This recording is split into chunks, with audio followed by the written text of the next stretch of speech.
여러분, 이렇게 하기 위해선 우리가 오늘 하루를 어떻게 더 구체적으로 사용해야 되겠습니까? 도대체 여호와 앞에 선다는 것이 그러면 신앙적인 의미에서 어떤 의미와 뜻을 내포하고 있습니까? 오늘 26절에도 나와 있듯이 누구든지 여호와 편에 있는 자는 그랬습니다.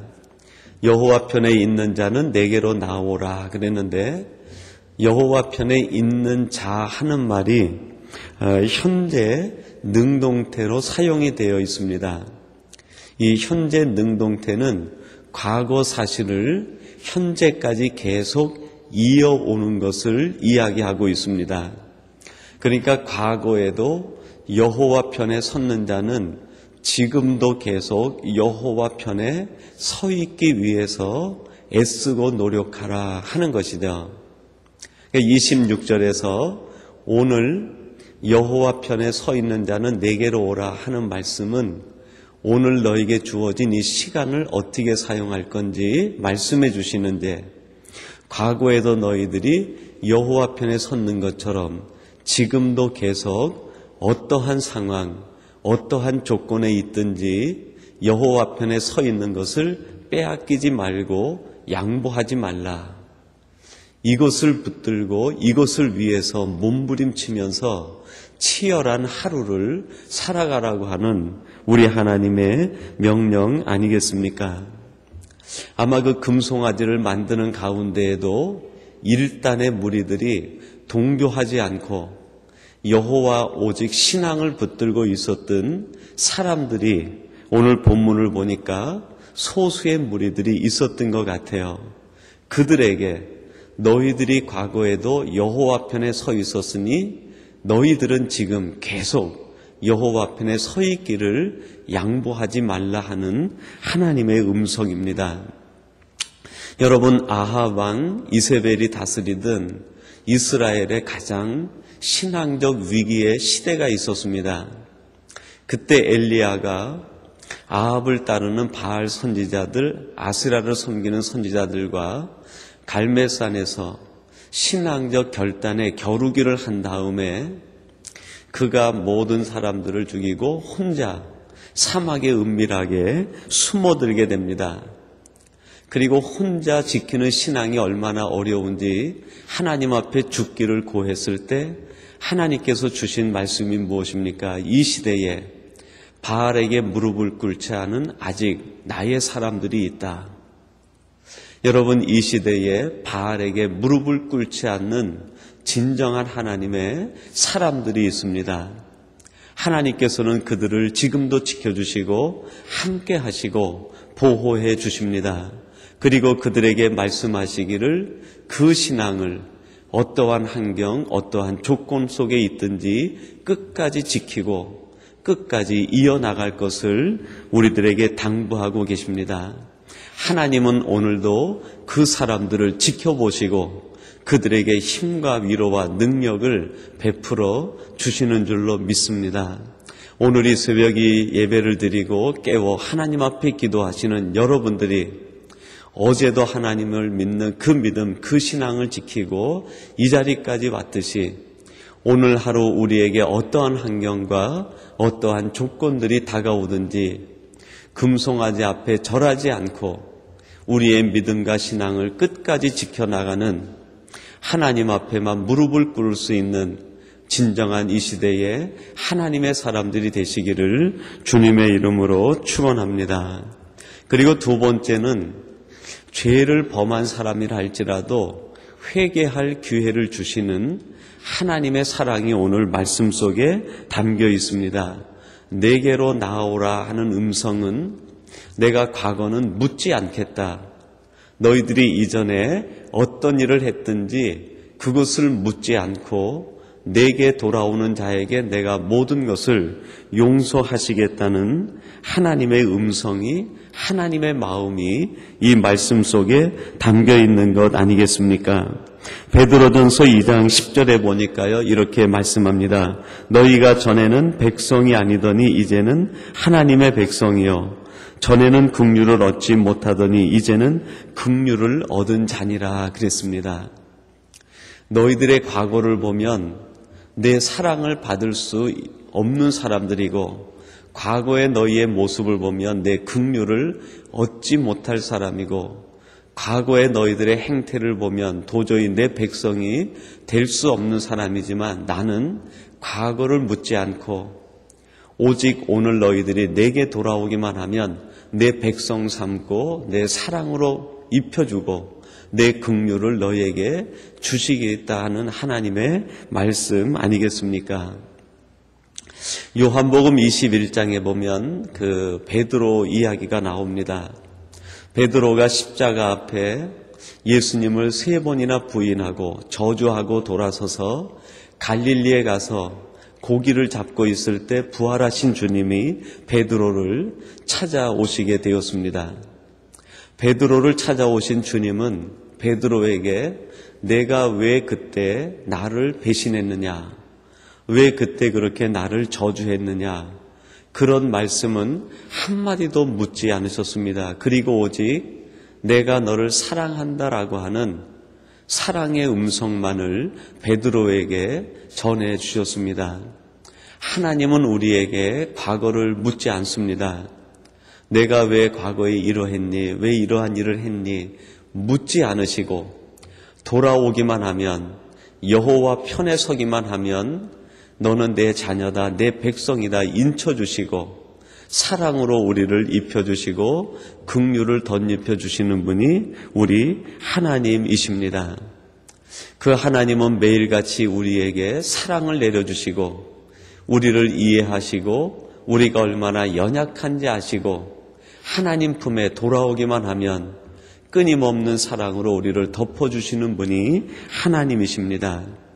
오늘도 하나님께서는 이스라엘 백성들이 광야에 있었던 그 모든 것을 아시고도 그들에게 또 하루를 연장하시며 내게 돌아오라고 말씀하고 있습니다. 사랑하는 성도 여러분, 오늘 우리들의 걸음은 세상을 향해 가는 걸음이 아니라 하나님을 향해 가는 한 걸음 한 걸음이 되어야 할 줄로 믿습니다. 여러분이 광야에서 내게로 오라 하는 음성을 듣고 그 광야에 있었던 200만 이스라엘 백성들의 걸음이 두 방향으로 나뉘어지게 됩니다.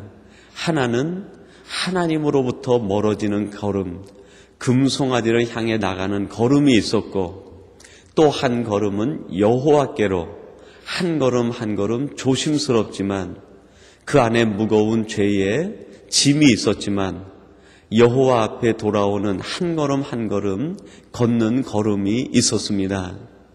여러분, 그 순간 하나님께서 얼마나 긴장이 되셨을까?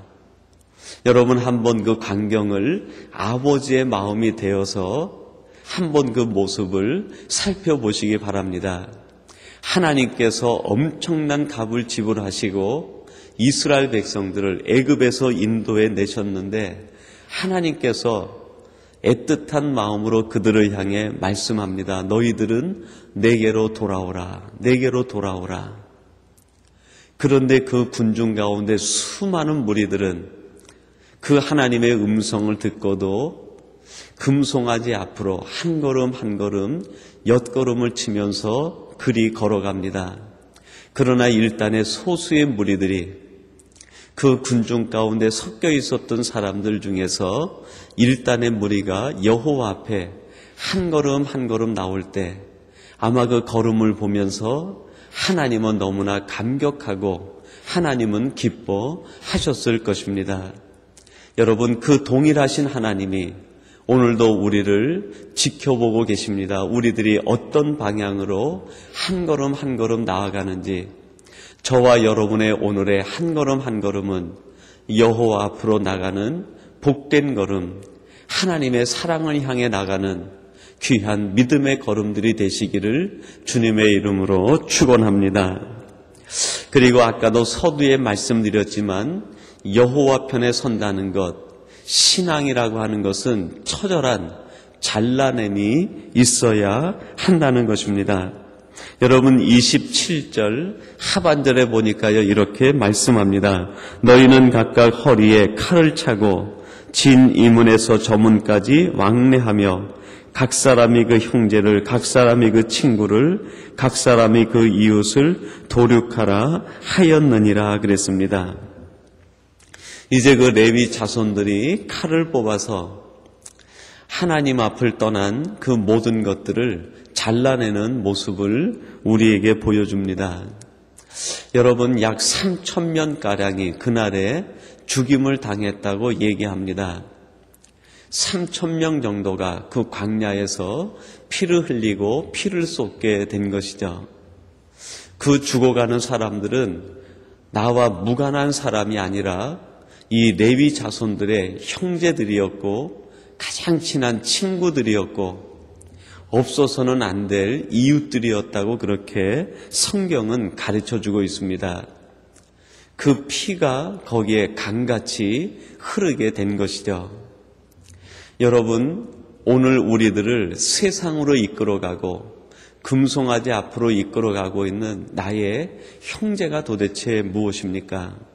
나의 친구는 도대체 그 정체가 무엇입니까? 나를 자꾸 세상으로 끌어가고 있는 이웃, 그 정체는 무엇입니까? 여러분, 형제는 피를 나눈 사람들을 의미합니다. 피 속에 섞여 있는 그 본능이 오늘도 우리를 죄로 이끌어갈 수 있다는 것입니다.